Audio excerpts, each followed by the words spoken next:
Ito naman, gobyerno natin ay hindi mag-i-implement ng illegal programs. No? Nagsalita na si Transportation Secretary Jaime Bautista ukol sa inihaing petisyon ng piston sa Korte Suprema na nagpapatigil sa Public Utility Vehicle Modernization Program ng gobyerno. Naniniwala si Bautista, papasa ito sa kataas-taasang hukuman, bagamat tumanggi siyang ilatag ang kanilang mga tugon o argumento.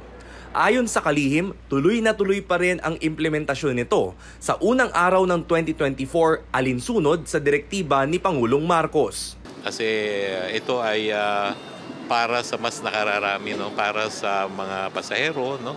And also ito ay makakabuti din sa mga drivers, sa mga operators and other stakeholders. Gayunman, handa raw itigil ng DOTR ang implementasyon ng PUV Modernization Program kung papabor sa mga petitioner ang Korte Suprema.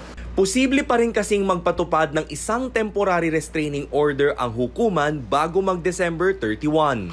Isa sa ipinaglalaban ng piston, labag daw sa Freedom to Association ang anilay sapilitang pagpapasali sa mga driver at operator sa isang kooperatiba o korporasyon.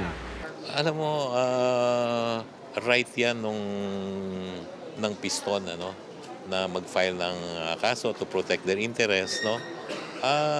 We will respect kung ano man yung maging decision ng Supreme Court.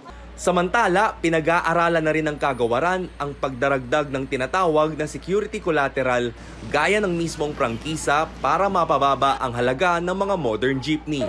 Sakali kasing di makabayad ang operator at nahila ng bangko ang sasakyan nito, dapat kasama rin ang prangkisa sa mga obligasyong i-assume ng bibili ng nahilang sasakyan. Pero para naman sa mga jeepney group gaya ng Piston at Manibela, masyado pa rin itong mahal at sana'y pagbigyan na lang daw silang i-rehabilitate na lang ang kanilang mga unit. Rex Remitio, CNN Philippines.